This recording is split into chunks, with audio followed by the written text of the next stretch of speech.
안녕하세요. 남인숙 작가예요. 오늘은 Y님 사연 들어볼게요. 저는 30세 직장인입니다. 미래를 위해 열심히 돈을 모으며 성실하게 살고 있다고 자부합니다. 근데 얼마 전 친구와 대화를 하다 어떤 말을 들은 이후 우울감에 빠져 있습니다. 제가 요즘 주변 사람들한테 무시당하는 듯한 에피소드가 있어서 친구에게 하소연을 했거든요.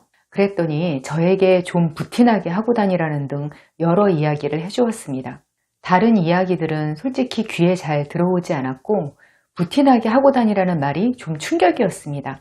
그건 지금은 저한테서 빈티가 난다는 뜻이잖아요. 저는 사람들이 흔히 말하는 흙수저입니다. 그동안 주어진 운명에서 벗어나려고 그렇게 노력을 했는데 출신은 숨길 수 없구나 하는 생각이 들면서 요 며칠 너무 우울합니다. 친구는 제가 흙수저인 줄 모르거든요. 사람들한테 자꾸 무시를 당하는 게 정말 제가 빈티나 보여서일까요? 명품 가방이라도 장만해서 들고 다녀야 좀 나아질까요? 어디선가 사람들이 부자처럼 보이려고 하다가 가난해진다고 했는데 제가 그런 꼴이 되지 않을까 걱정되기도 합니다. 사연자님, 굳이 명품 가방 사실 필요 없어요. 그게 사고 싶으면 사는 건데 사연자님 지금 사려고 하는 동기에는 안 맞아요. 그거 하나 든다고 사람이 있어 보인다? 이건 아니거든요. 일단 사연자님이 지금 이렇게까지 생각하시는 데에는 여러 문제가 얽혀 있어요. 그걸 오늘 하나하나 같이 생각해 볼게요. 첫 번째, 부티난다는 의미를 명확히 하세요. 저는 우선 사연자님이 본인이 흙수저라서 빈티가 난다 이런 생각 치우셨으면 좋겠어요. 저도 직업상 정말 다양한 사람들을 만나게 되거든요. 그 중에서는 진짜 부자인 분도 있고 경제적으로 힘든 분들도 있었어요. 부자인 분들은 재산 몇백억 이런 분들부터 조단위인 분들까지요. 제가 전에 부티나는 것 이거에 대한 콘텐츠를 다룬 적이 있어서 많은 분들이 물어보시는 거예요. 진짜 부자하고 가짜 부자하고 어떻게 다르냐고요. 근데 저는 겉모습이나 태도로 그걸 구분하는 건 포기했어요. 겉으로 봐서는 몰라요. 부자들이 어떨 것이다. 이렇게 돌아다니는 특징들, 저는 다 틀린 것 같아요. 부자들은 로고가 안 드러나는 명품, 자기들끼리만 아는 명품만 입고 다닌다. 아니면 반대로 부자가 더 검소하다. 뭐 이런 말들 있잖아요. 그 중에서 부자는 이렇다. 이렇게 뭉뚱그려서 말할 만한 특징이 없어요. 왜냐면 어떻게 보면 부자들이야말로 남의 시선 의식하지 않고 자기 맘대로 할 수 있는 범위가 더 넓거든요. 제가 아는 어떤 분은 백화점에 트렌치코트 하나 사러 갔다가 세일매대에서 파는 게 예뻐 보이길래 그냥 그걸 샀대요. 그랬더니 사람들이 전부 그걸 아주 당연하게 버버리 트렌치코트라고 생각하더래요.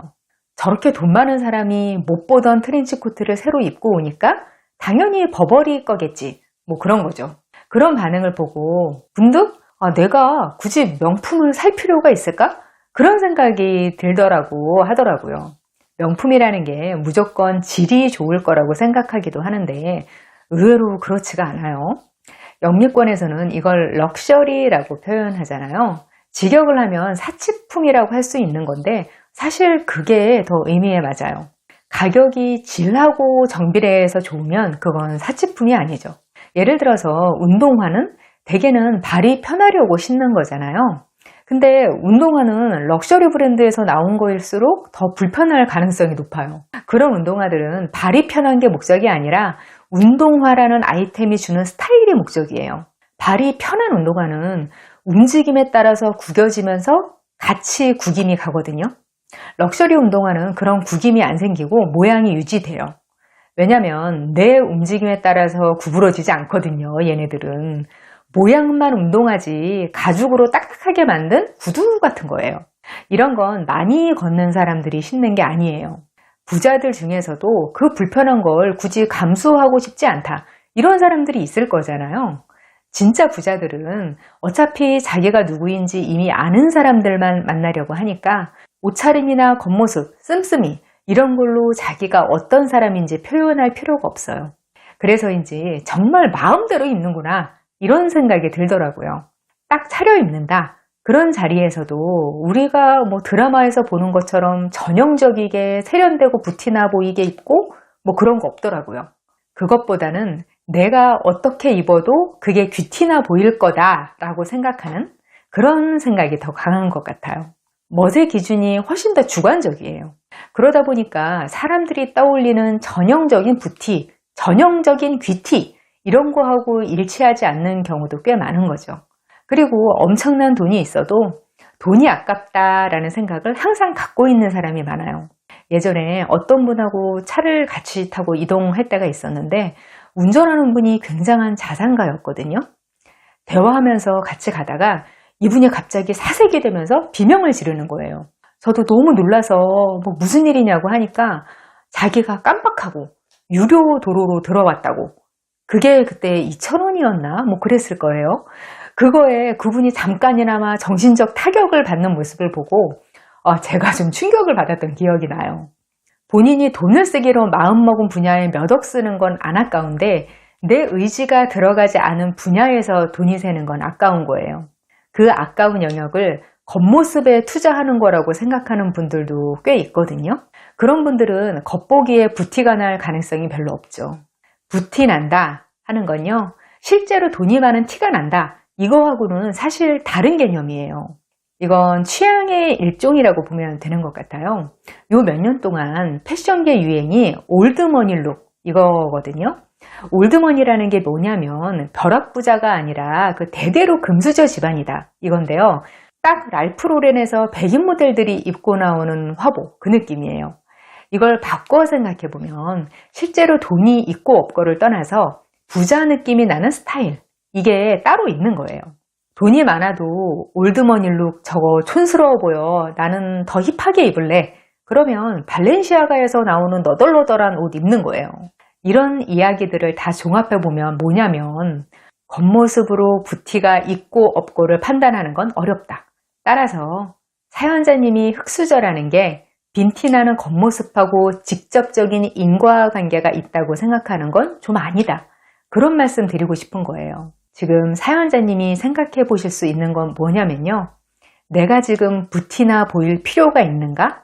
내가 그 부티나는 스타일을 원하는가? 그런 거예요. 일단 사연자님이 마음이 위축돼 있으시잖아요. 그러면 겉모습을 좀 신경 쓰실 필요는 있어요. 사람들이 주변 세계에 대한 정보의 98%를 시각 정보로 받아들이고 해석해요. 그러다 보니까 상대방이 주는 이미지에 의존해서 자기 태도를 결정하게 된단 말이에요. 부자들도 후줄근하게 하고 다닌다. 명품관에 반바지에 슬리퍼 신고 오는 사람이 진짜 부자다. 이런 말이 많이 돌고 하니까 명품관 직원들도 뭐 겉모습으로 사람 차별 이제는 안 하겠지 싶잖아요. 안 그렇더라고요. 일상생활 할 때도 겉모습이 중요하구나, 그걸 느낄 때가 많아요. 제가 외부 행사나 강의, 촬영 그런 게 있는 날에는 아무래도 겉모습이 말끔할 거 아니에요? 그런 상태에서 모르는 사람들을 대하면 사람들이 확실히 더 친절한 게 느껴져요. 전에는 새로 오픈한 반려동물 가게에 들러서 고양이 간식을 샀는데요. 장난감하고 간식을 덤으로 주시더라고요. 나중에 보니까 그게 샘플도 아니고 본품이었어요. 당황해서 생각해 보니까 제가 그날 하고 있던 모습이 그 고급 반려동물 샵 단골이 될 것 같았나 보다. 그거밖엔 유추가 안 되더라고요. 아무래도 겉모습이 달라지면 사람들이 친절해질 가능성이 높아질 수밖에 없어요. 거기에 전혀 영향받지 않는 상태라면 그냥 편하게 하고 다니면 되는데요. 그게 아니라면 좀 더 잘 대접받을 만한 외모를 만드는 것도 괜찮아요. 20대에 딸들이 옷을 새로 사면 꼭 엄마들한테 비슷한 말을 들어요. 하나를 사도 좀 제대로 된 걸 사라. 이렇게 싸구려처럼 보이는 옷 입고 다니지 마라. 이게 이유가 있어요. 어려 보이는 스타일, 부티나는 스타일, 이걸 둘 다 갖기가 어려워요. 이게 아무리 유행이 바뀌어도 비슷한 게 저는 너무 신기한 것 같아요. 예를 들어서 같은 디자인이라도 의류 원단이 고급스러우면 묘하게 나이가 들어 보여요. 어린 친구들은 면티도 좀 뻣뻣하고 20수 저렴한 원단, 목 부분 늘어짐 방지 처리 안 돼 있고 막 이런 걸 입어야 귀엽고 제 나이다워 보이고 막 그래요. 엄마가 30수에 실켓 가공 처리된 면티 사주면서 막 입으라고 하면 안 입죠. 어딘지 함부로 대할 수 없을 것 같은 외모라고 하면 좋게 말하면 성숙해 보이는 면이 꽤 크거든요. 나쁘게 말하면 나이 들어 보이는 건데 이게 사연자님 취향이 아닐 수도 있어요. 붓티를 컨셉으로 하는 아이템이 아니면 비싼 걸 입어도 그게 잘 티가 안 나요. 그러니까 이건 내가 없어 보이는 사람이다. 이게 아니라 선택의 문제라는 거죠. 사연자님이 내가 겉모습으로 대접받고 싶다 하면 그걸 선택하시면 된다는 거예요. 두 번째, 여유라는 키워드를 적용해 보세요. 부티난다, 귀티난다 라고 하는 표현을 보면요. 대개는 그 기원이 예전 신분제 사회에서 귀족들의 특징에서 온다는 걸 알 수 있어요. 귀족들의 특징이 뭐예요? 육체노동을 하지 않는다는 거였어요. 그래서 육체노동을 하기 좋게 일상적이지 않은 특징들이 귀족들을 상징하는 거였단 말이에요. 중국이나 동남아시아에서는요, 귀족들이 손톱을 아주 길게 기르기도 했어요. 손톱이 한 10cm 된다고 생각해 보세요. 일을 할 수가 없죠. 옆에서 누가 수발 들어줘야 옷도 제대로 입을 수 있었을 거예요. 흰 피부는 인종차별 개념이 없었을 때부터 어느 문화권에서나 높은 신분을 상징했거든요. 태닝 피부가 오히려 부의 상징이 된 건 100년도 안 됐어요. 햇빛 아래서 일을 하지 않아도 되는 사람이라는 게 피부색에서 드러나서 그런 게 컸죠. 조선시대 여자들이 머리에 이고 있었던 가채를 생각해 보세요. 그게 큰 건 집 한 채 값이었다는데요. 무게도 엄청났어요. 가채 무게를 못 견디고 목이 부러져 사망한 사람도 있었다고 해요. 그걸 쓰고 앉아있기도 힘든데 일을 할 수 있었을까요? 뭐든 사람들한테 부티난다는 인상을 주는 건 일상, 노동 이런 거하고 거리가 먼 거예요. 그게 우리가 말하는 여유 있다는 거하고 굉장히 관계가 깊어요. 귀족들은 움직임이 크지 않고 천천히 움직였어요.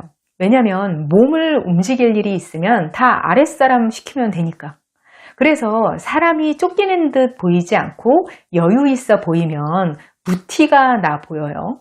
그러니까 막 돈 쓰지 않으면서 어딘지 모르게 부티나는 사람이 되고 싶다. 그러면 여러 가지 방법으로 여유를 표현하시면 돼요. 항상 약속 시간에 늦으면서 막 허겁지겁 들어오는 사람 있죠. 이게 무의식 중에 굉장히 없어 보이는 습관이에요. 일단 미안하니까 자기도 모르게 위축돼서 등장을 하죠. 늦어서 막 뛰어왔으면 땀 흘리잖아요.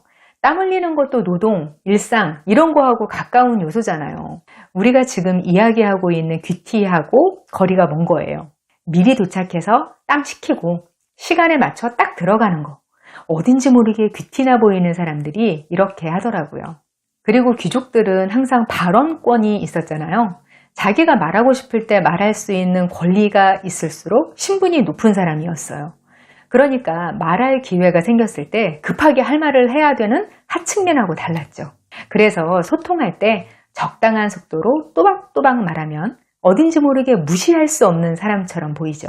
그리고 사연자님이 걱정하시는 옷에서 빈티난다 이런 문제는요, 꼭 비싼 옷을 사거나 하실 필요가 없어요.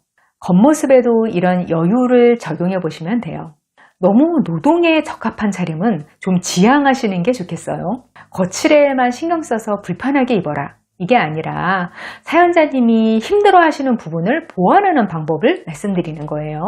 이상하게 사람들은요, 움직이기 불편해 보이는 옷을 입은 사람을 보면 그 사람을 좀 어려워하는 면이 있어요.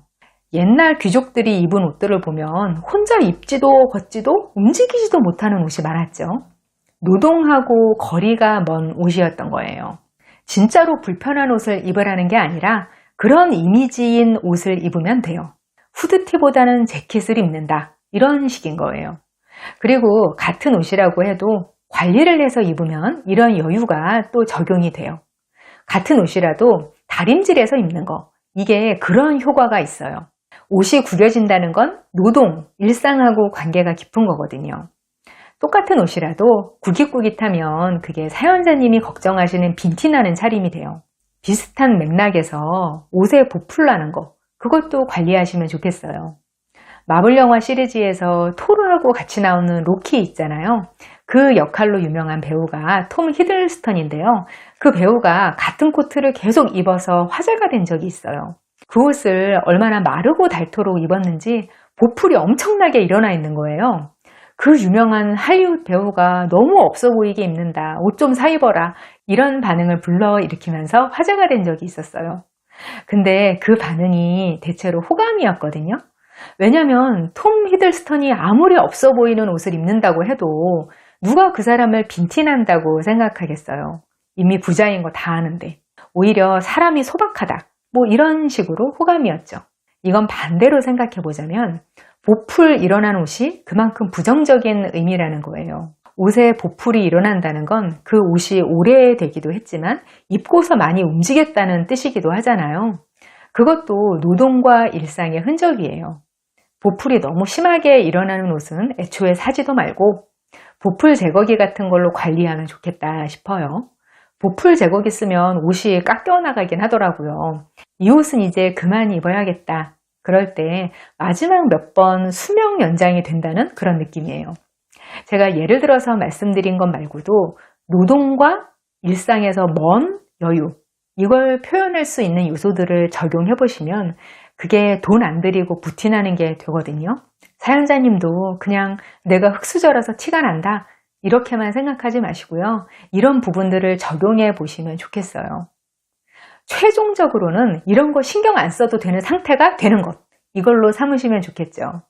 많은 분들이 부티난다, 귀티난다 이런 말에 거부감을 느끼세요.